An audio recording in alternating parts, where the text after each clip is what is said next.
Hi സുഹൃത്തെ, നമ്മുടെ ചാനലിലേക്കും പുതിയ വീഡിയോയിലേക്കും എല്ലാവർക്കും സ്വാഗതം. നമ്മുടെ സ്വിമ്മിംഗ് പൂളിൻ്റെ പ്ലംബിംഗ് ഫിൽട്രേഷൻ സംബന്ധിച്ചിട്ടുള്ള എല്ലാ വിവരങ്ങളും നമ്മളൊന്ന് മനസ്സിലാക്കും. ഈ ടോപ്പിക്കിന് വേണ്ടി മെസ്സേജ് ചെയ്യുകയും ഇത്രയും ദിവസം വെയിറ്റ് ചെയ്യുകയും ചെയ്ത എല്ലാവർക്കും വേണ്ടി വീഡിയോ ഡെഡിക്കേറ്റ് ചെയ്യുന്നു.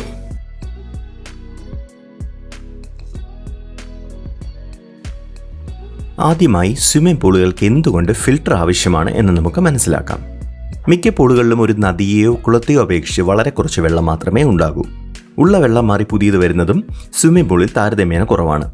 ഉദാഹരണത്തിന്, നമ്മുടെ സ്വിമ്മിംഗ് പൂളിൽ ഏകദേശം 25,000 ലിറ്റർ വെള്ളമാണ് ഉള്ളത്. അതിൽ 1000 ലിറ്റർ മാത്രമേ ഒരാഴ്ചയിൽ മാറുന്നുള്ളൂ.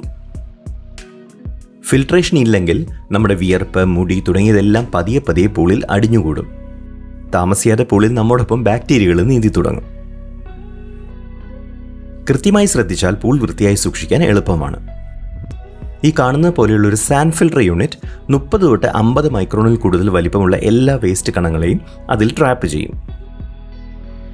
സ്വിമ്മിംഗ് പൂളിന് വേണ്ടിയുള്ള പ്രത്യേക പൂൾ പമ്പ് ഉപയോഗിച്ച് ഒരു ദിവസം ഏകദേശം 3 തൊട്ട് 4 മണിക്കൂർ ഈ ഫിൽട്ടറിലൂടെ വെള്ളം പമ്പ് ചെയ്യും. ഈ സർക്കുലേറ്റ് ചെയ്യുന്ന വെള്ളത്തിൽ ക്ലോറിൻ ചേർക്കുമ്പോൾ എല്ലാ രോഗാണുക്കളും നിർവീര്യമാക്കപ്പെടുകയും വെള്ളം നീന്താൻ സുരക്ഷിതമാവുകയും ചെയ്യുന്നു. ഇനി നമുക്ക് ഫിൽട്ടറിൻ്റെ വിശദാംശങ്ങളിലേക്ക് കടക്കാം. നമ്മുടെ പൂൾ ഫിൽട്രേഷൻ സിസ്റ്റത്തിൽ 3 പ്രധാന ഭാഗങ്ങളുണ്ട്. 1. പൂളിനകത്തേക്കും പുറത്തേക്കും വെള്ളം എത്തിക്കുന്ന പ്ലംബിംഗ് പൈപ്പുകൾ. 2. അവശിഷ്ടങ്ങളും മാലിന്യങ്ങളും ട്രാപ്പ് ചെയ്യുന്ന ഒരു സാൻഡ് ഫിൽട്ടർ യൂണിറ്റ്. 3. മുഴുവൻ സിസ്റ്റങ്ങളിലൂടെയും വെള്ളം ഹൈ പ്രഷറിൽ വിതരണം ചെയ്യുന്ന ഒരു പൂൾ പമ്പ്. ഫ്ലോർ കോൺക്രീറ്റിംഗ് ഘട്ടത്തിൽ തന്നെ പ്ലംബിംഗ് പൈപ്പുകൾ സ്ഥാപിച്ചിരുന്നു. പിന്നീട് പൂൾ ടൈലിംഗ് നടത്തിയപ്പോൾ ഇൻലെറ്റ് ഔട്ട്ലെറ്റ് പോർട്ടുകൾ പൈപ്പിൻ്റെ അറ്റത്ത് ഘടിപ്പിച്ചു. നമ്മുടെ ഇൻഫിനിറ്റി പൂളിൽ 3 വഴിയിലൂടെ വെള്ളത്തിന് പൂളിൽ നിന്ന് പുറത്തേക്ക് പോകാൻ കഴിയും. Main drain, infinity drain, vacuum port എന്നിവയാണത്. നോൺ ഇൻഫിനിറ്റി പൂളുകളിൽ ഇൻഫിനിറ്റി ഡ്രെയിനിന് പകരമായി സ്കിമ്മർ ഉണ്ടാകും. 3 പ്ലംബിംഗ് ലൈനുകളിൽ നിന്നും ഏതാണ് പമ്പിലേക്കും പിന്നീട് സാൻഡ് ഫിൽട്ടറിലേക്കും ബന്ധിപ്പിക്കേണ്ടതെന്ന് ഈ വാൽവ് സിസ്റ്റം തീരുമാനിക്കുന്നു. പൂളിൽ നിന്നും പുറത്തു കിടക്കുന്ന വെള്ളം ഈ ചാനലുകളിലൂടെ പമ്പിലെത്തുമ്പോൾ പമ്പ് ആ വെള്ളത്തെ ഹൈ പ്രഷറിൽ ഫിൽറ്ററിൻ്റെ മണലിലൂടെ കടത്തിവിടുന്നു. അവശിഷ്ടങ്ങൾ മണലിനുള്ളിൽ കുടുങ്ങുകയും ഫിൽട്ടർ ചെയ്ത വെള്ളം ഈ ഇൻലെറ്റ് പൈപ്പുകളിലൂടെ ഫ്ലോറിലൂടെ ഈ പോർട്ട് വഴി പൂളിലേക്ക് തിരികെ എത്തുകയും ചെയ്യുന്നു. ഇൻഫിനിറ്റി പൂളിലെ ഏറ്റവും ഫലപ്രദമായ ഫിൽട്രേഷൻ ഇൻഫിനിറ്റി ഡ്രെയിനിലൂടെയാണ് സംഭവിക്കുന്നത്.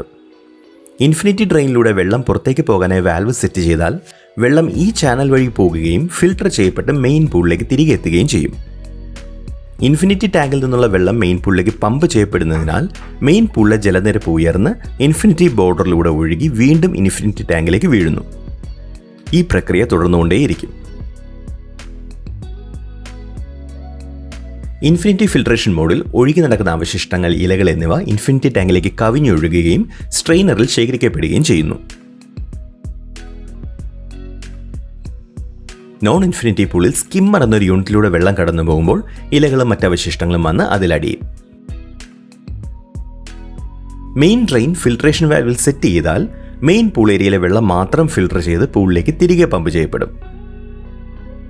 ഇൻഫിനിറ്റി ടാങ്കിലെ വെള്ളത്തെ ഇത് ബാധിക്കില്ല. കിണറ്റിൽ നിന്നോ മറ്റോ പുതിയ വെള്ളം ഇൻഫിനിറ്റി ടാങ്കിലേക്ക് വരുമ്പോഴോ മെയിൻ പൂളിൽ ശുദ്ധീകരണം ആവശ്യമായി വരുമ്പോഴോ ഈ ഫിൽട്രേഷൻ രീതി ഉപയോഗിക്കാം. മെയിൻ പൂൾ എന്തെങ്കിലും എംപ്റ്റി ചെയ്യേണ്ടി വന്നാൽ അപ്പോഴും ഈ മെയിൻ ഡ്രെയിനിൻ്റെ ഉപയോഗം വരും. പൂളിൽ നിന്നും വെള്ളം പുറത്തേക്ക് പോകുന്ന 3ാമത്തെ ചാനൽ വാക്വം പോർട്ടാണ്. പേര് സൂചിപ്പിക്കുന്നത് പോലെ ഈ പോർട്ടിൻ്റെ സഹായത്തോടെ പൂളിൻ്റെ ഫ്ലോർ വാക്വം ചെയ്യാൻ നമുക്ക് സാധിക്കും. ഈ മോഡിലേക്ക് വാൽവ് തിരിച്ച ശേഷം ഒരു വാക്വം ഹെഡ് വാക്വം പോർട്ടിലേക്ക് ബന്ധിപ്പിക്കുന്നു. പമ്പ് ഓൺ ചെയ്യുമ്പോൾ അത് വെള്ളത്തെ വാക്വം ഹെഡിലൂടെ ശക്തിയായി വലിക്കുന്നു. ഈ സമയം ഫ്ലോറിലൂടെ വാക്വം ഹെഡ് നീക്കിയാൽ തറയിൽ അടിഞ്ഞിട്ടുള്ള എല്ലാ അവശിഷ്ടങ്ങളും ഫിൽട്ടറിലേക്ക് വലിച്ചെടുക്കപ്പെടും. ഫിൽട്ടറിലെ മണലിനുള്ളിൽ എല്ലാ അവശിഷ്ടങ്ങളും കുടുങ്ങുകയും ഫിൽട്ടർ ചെയ്ത വെള്ളം മെയിൻ പൂളിൻ്റെ ഇൻലെറ്റ് പോർട്ടുകളിലൂടെ തിരികെ എത്തുകയും ചെയ്യും. ഇപ്പോൾ നമ്മൾ എല്ലാ ഫിൽട്രേഷൻ രീതികളും പരിശോധിച്ചു കഴിഞ്ഞു. ഇനി സാൻഡ് ഫിൽട്ടറിൽ ശേഖരിക്കപ്പെടുന്ന അവശിഷ്ടങ്ങൾക്കും മറ്റും എന്ത് സംഭവിക്കുമെന്ന് നോക്കാം. സാൻഡ് ഫിൽട്ടർ യൂണിറ്റിൻ്റെ മുകളിലായി ഒരു മൾട്ടിപോർട്ട് വാൽവ് ഉണ്ട്. ഈ വാൽവിന് ഫിൽട്ടറിലേക്ക് പ്രവേശിക്കുന്നതും പുറത്തേക്ക് പോകുന്നതുമായ ജലത്തിൻ്റെ ഒഴുക്ക് വ്യത്യസ്ത ദിശകളിലേക്ക് ഒരൊറ്റ ഹാൻഡിൽ വഴി തിരിച്ചുവിടാൻ കഴിയും. സാധാരണ ഫിൽട്രേഷൻ നടക്കുമ്പോൾ മൾട്ടിപോർട്ട് വാൽവ് ഫിൽട്ടർ മോഡിലായിരിക്കും. അത് പൂളിൽ നിന്ന് വെള്ളമെടുത്ത് മണലിലൂടെ ഫിൽട്ടർ ചെയ്ത് വീണ്ടും പൂളിലെത്തിക്കുന്നു. മൾട്ടിപോർട്ട് വാൽവിനെ ബാക്ക് വാഷ് എന്ന് വിളിക്കുന്ന മറ്റൊരു മോഡുണ്ട്. ഇത് ഹാൻഡിൽ ഉപയോഗിച്ച് സ്ലോട്ട് ചെയ്യുമ്പോൾ ഫിൽട്ടറിനുള്ളിൽ വെള്ളം വിപരീത ദിശയിലേക്ക് ഒഴുകാനിടയാക്കും. ഇത് ഫിൽറ്റർ സാൻഡിൽ കുടുങ്ങിക്കിടക്കുന്ന എല്ലാ അവശിഷ്ടങ്ങളെയും മാലിന്യങ്ങളെയും കഴുകിക്കളയുന്നു. ഈ അവശിഷ്ടങ്ങളെ വീണ്ടും പൂളിലേക്ക് തള്ളുന്നതിന് പകരം ബാക്ക് വാഷ് മോഡ് അതിനൊരു പ്രത്യേക ചാനലിലൂടെ ദൂരെയുള്ള പിറ്റിലേക്ക് തിരിച്ചുവിടുന്നു. ഏതാനും മിനിറ്റ് ബാക്ക് വാഷ് മോഡിൽ ഫിൽറ്റർ പ്രവർത്തിപ്പിച്ച് കഴിയുമ്പോൾ ഫിൽറ്റർ സാൻഡിൽ കുടുങ്ങിക്കിടക്കുന്ന എല്ലാ മാലിന്യങ്ങളും പോയി ഫിൽറ്റർ വീണ്ടും പ്രവർത്തനക്ഷമമാകും. സാധാരണയായി ആഴ്ചയിൽ ഒരിക്കൽ ബാക്ക് വാഷിംഗ് ചെയ്താൽ മതിയാകും. ഫിൽറ്റർ വൃത്തിയാകാൻ ഏകദേശം 500 മുതൽ 1000 ലിറ്റർ വെള്ളം വേണ്ടിവരും. ബാക്ക് വാഷിംഗ് ചെയ്യുമ്പോൾ പൂളിൽ നിന്നുള്ള വെള്ളം നഷ്ടപ്പെടുന്നതുകൊണ്ട് നഷ്ടമായ അത്രയും വെള്ളം പുറത്തുനിന്ന് നിറയ്ക്കേണ്ടതുണ്ട്. അതിന് നമ്മളൊരു ഓവർഹെഡ് ടാങ്കിൽ നിന്നുള്ള കിണറ്റ് വെള്ളം ഉപയോഗിക്കുന്നു. അതൊരു ഫ്ലോട്ട് വാൽവ് വഴി പൂളിൻ്റെ ഇൻഫിനിറ്റി ടാങ്കിലേക്ക് എത്തുന്നു. ഈ വെള്ളം പൂളിൽ എത്തുന്നതിന് മുൻപായി ഒരു ചെറിയ ഫിൽട്രേഷന് വിധേയമാക്കി അലിഞ്ഞു ചേർന്ന ഇരുമ്പോ മറ്റോ ഉണ്ടെങ്കിൽ അത് ഒഴിവാക്കും. അല്ലാത്ത പക്ഷം അത് പൂളിൻ്റെ ഫ്ലോറിൽ കറ പിടിപ്പിക്കാൻ സാധ്യതയുണ്ട്. പൂൾ മെയിൻ്റനൻസ് വീഡിയോയിൽ ഇത് വിശദമാക്കി പറയാം. ക്ലോറിൻ ടെസ്റ്റ് കിറ്റ് ഉപയോഗിച്ച് പരിശോധിച്ച ശേഷം ഓരോ 3 തൊട്ട് 4 ദിവസം കൂടുമ്പോഴും ക്ലോറിൻ ഗ്രാന്യൂൾസ് പൂളിൽ ചേർക്കുന്നു. ആൽഗകൾ, ബാക്ടീരിയകൾ, മറ്റ് രോഗകാരികൾ എന്നിവയിൽ നിന്നും വെള്ളം ശുദ്ധമാണെന്ന് ക്ലോറിൻ ഉറപ്പാക്കുന്നു. നേരിട്ട് സൂര്യപ്രകാശം ഏൽക്കുന്ന പൂളിൽ കൂടുതൽ ക്ലോറിൻ ആവശ്യമായി വന്നേക്കാം. കാരണം സൂര്യപ്രകാശം ഏൽക്കുമ്പോൾ ക്ലോറിൻ വേഗത്തിൽ വിഘടിച്ചു പോകും. ക്ലോറിൻ ടെസ്റ്റ് ചെയ്യുന്നതും ചേർക്കുന്നതും മറ്റും വരാനിരിക്കുന്ന വീഡിയോയിൽ വിശദമാക്കി തരാം.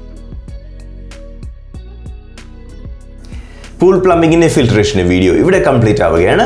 അടുത്ത വീഡിയോയിൽ നമ്മൾ പൂൾ മെയിൻ്റനൻസിൻ്റെ A to Z പരിശോധിക്കും. ചാനൽ സബ്സ്ക്രൈബ് ചെയ്തില്ലെങ്കിൽ സബ്സ്ക്രൈബ് ചെയ്യാൻ മറക്കരുത്. Thank you for watching. By.